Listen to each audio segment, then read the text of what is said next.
Hello everyone, आप सबका स्वागत है आपके अपने channel cake for you by Yashika में।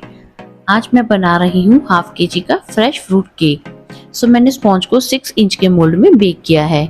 स्पॉन्ज हमारा अच्छे से ठंडा हो चुका है, अब हम उसकी कटिंग कर लेंगे।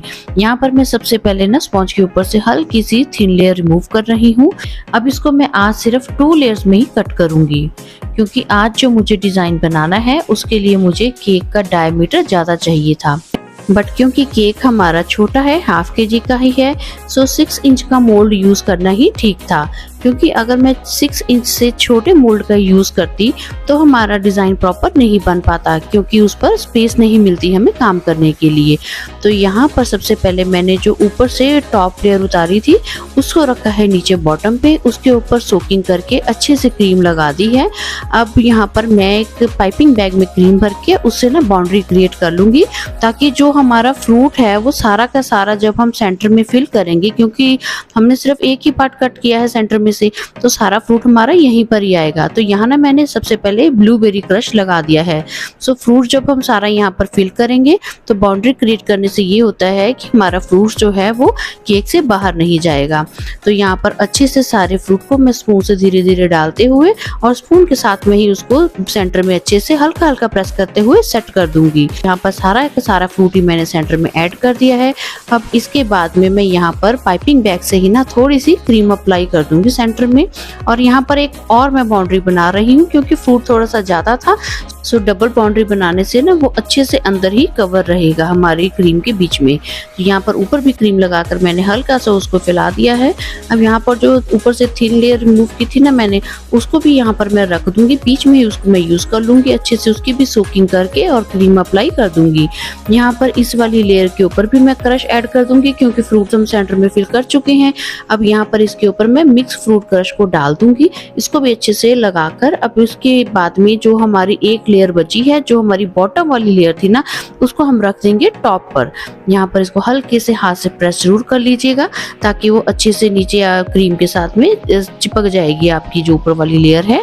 अब इसके बाद में साइड्स हैं, उनको भी जरूर अच्छे से कवर कर लीजिए और सारी तरफ अच्छे से हम क्रीम को अप्लाई कर देंगे। उसके बाद में टॉप पर आप कर लीजिए सोकिंग। आपने सोकिंग जरूर करनी है, और जितनी जरूरत है, आपका स्पॉन्ज सॉफ्ट है तो थोड़ी सी कम सोकिंग कीजिए, बट कीजिए जरूर। यहाँ पर सोकिंग करने के बाद में मैंने ना थोड़ा सा पाइनएप्पल का क्रश भी ऊपर डाल दिया, ताकि जो हमारा सभी तरफ से ना अच्छे से टेस्ट आए केक में से, मिक्स फ्रूट्स के साथ में बाकी जो क्रश है उनका भी अच्छे से टेस्ट आ सके। तो यहाँ पर अब जितनी क्रीम मेरे पास बची थी उसको मैं अच्छे से सारी की सारी ही ऊपर डाल दूंगी केक के ऊपर। और इसको ना अब हम धीरे धीरे पैलेट नाइफ से यहाँ पर स्प्रेड करना शुरू करेंगे। धीरे धीरे सभी साइड्स पर क्रीम को फैला देंगे। अब जो क्रीम हमारी टॉप लेयर से बाहर निकल रही है ना, उसी को हम यूज करेंगे अपनी साइड्स को एक बार फिर से कवर करने के लिए। अगर आपको लगता है कि कहीं पर क्रीम कम है तो आप वहां पर साइड पर साथ के साथ ही थोड़ी सी और क्रीम लगाएं और अच्छे से ना अपने केक को कवर कर लीजिए क्रीम के अंदर, ताकि जो हमारे क्रम्स हैं ना केक के स्पॉन्ज के, वो अच्छे से अंदर पैक हो जाएं। अब इसके बाद में जो पाइपिंग बैग में भी मेरे पास क्रीम बची थी, उसको भी मैं साइड वाल्स पर अच्छे से लगा दूंगी, क्योंकि टॉप के ऊपर तो हमारी काफी सारी क्रीम आ चुकी है। अब साइड से अगर कुछ केक का जो स्पॉन्ज है वो दिख रहा होगा, तो उसको पाइपिंग बैग वाली क्रीम लगाकर मैंने अच्छे से सारा बीच में सेट कर दिया है। अब कुछ देर के लिए ना फ्रिज में रख दूंगी मैं अपने इस केक को सेट होने के लिए। ये केक मुझे एक कपल की 42nd वेडिंग एनिवर्सरी के लिए बनाना था। केक का डिजाइन ना मुझे कुछ ऐसा बनाना था जो उनकी 42nd एनिवर्सरी के अकॉर्डिंग हो। यहाँ पर सबसे पहले मैंने थोड़ी सी फॉन्डेंट ली है और उसको जो सिलिकॉन का मोल्ड है उसमें 4 और 2 डिजिट में फिल कर लूंगी। साथ के साथ ही मैं इसको अच्छे से हाथ से प्रेस करने के बाद में निकाल लूंगी। तो देखिए इनके बीच में मैंने टूथपिक भी इंसर्ट कर दिए। इसके बाद में थोड़ी सी मैंने क्रीम लेकर और बीच में ऑलिव ऑयल शेड की कुछ ड्रॉप्स को ऐड किया है और एक लाइट सा शेड बना लिया है। अब क्योंकि ये 42nd वेडिंग एनिवर्सरी का केक बनाना था, इसके लिए ना मुझे डिजाइन कुछ ऐसा बनाना था जो कि उनकी 42nd वेडिंग एनिवर्सरी के अकॉर्डिंग सूट करे, और कलर्स भी मुझे उसी अकॉर्डिंग ही कुछ सॉफ्ट एंड सोबर से यूज करने थे। अदरवाइज वेडिंग एनिवर्सरी का केक बनाना हो तो सबसे पहले हमारे माइंड में यही आता है कि कुछ रेड कलर यूज करके बनाया जाए। वीडियो देखने के बाद आप जरूर बताना कि आपको आज का मेरा डिजाइन और उसके लिए यूज किए गए कलर्स का सिलेक्शन कैसा लगा। यहाँ पर जो मैंने क्रीम बनाई थी उसके साथ में मैंने केक को अच्छे से कवर कर दिया है। अब यहाँ पर साइड से भी अच्छे से मैं केक की फिनिशिंग कर दूंगी। अगर कहीं पे लगता है कि क्रीम कम रह गई है तो साथ के साथ लगा लीजिए और स्क्रैपर से उसको स्मूथ सी फिनिशिंग दे दीजिए। और अब जो टॉप पर हमारी क्रीम आ गई है उसे भी हम साथ के साथ ही पैलेट नाइफ लेंगे और अच्छे से ऊपर से उसको हम क्लीन कर देंगे।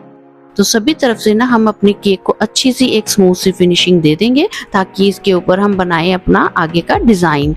बीच बीच में अच्छी वाली फिनिशिंग देने के लिए ना मैंने जो सिलिकॉन के स्मूदर आते हैं उनका भी इस्तेमाल किया है, क्योंकि जैसे उसके साथ में ना आप बड़ा सॉफ्ट और लाइट हैंडेड आप काम कर सकते हैं। कहीं से भी आपको अच्छी वाली फिनिशिंग देनी हो बहुत कम प्रेशर के साथ में, तो वहां पर इन सिलिकॉन स्मूदर्स का यूज करना एक बेस्ट ऑप्शन है। अब एक पाइपिंग बैग में ना मैंने ग्रीन एंड ब्राउन कलर को मिक्स करके भर लिया है, हल्का सा उसको आगे से कट दिया है और जो मुझे डिजाइन बनाना है वो मैं बना रही हूँ यहाँ पर फ्लावर बंच का।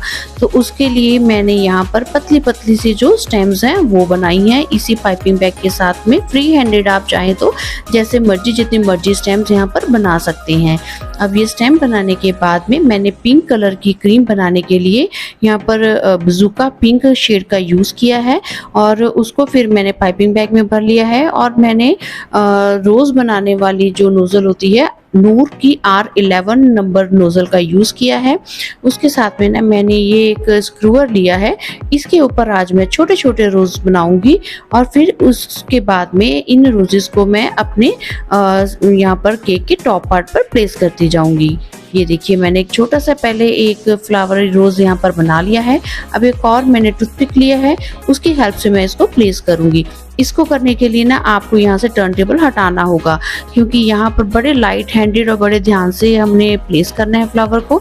जो टर्न टेबल है वो रोटेट होता ही रहता है, तो फिर उस पर थोड़ा सा काम करना मुश्किल लग रहा था, इसलिए मैंने बोर्ड को उठाकर नीचे टेबल पर रख लिया। तो यहाँ पर देखिए आपने जो रोज बनाना है वो बहुत ही छोटे छोटे साइज का ही बनाना है, जो कि हमारे एक बंच में काफी सारे रोजेस बन जाएं। तो आप ऐसे छोटे छोटे रोजेस बनाते जाइए और उनको नीचे प्लेस करते जाइए। और साथ में ये जो रोज बनाने हैं आपने ये स्क्रूअर के टॉप पार्ट पर ही बनाने की कोशिश कीजिए। फिर पीछे से अपने स्क्रूअर को पकड़ लीजिए और जो उसका फ्रंट पार्ट है उसको नीचे केक के बेस के साथ में टच करते हुए और धीरे से अपने दूसरे टूथपिक की हेल्प से प्लेस कर दीजिए उसको केक के टॉप लेयर के ऊपर। तो जो पार्ट आपका साफ बन रहा है रोज का आप उसको ऊपर की साइड रख लें और जहाँ पर लगता है कि कुछ कम सफाई आई है उसको आप नीचे केक के बॉटम के साथ में टच कर दीजिए। इस तरीके से देखिए बड़े ही सॉफ्ट हैंड से हमने उसको नीचे रखते जाना है।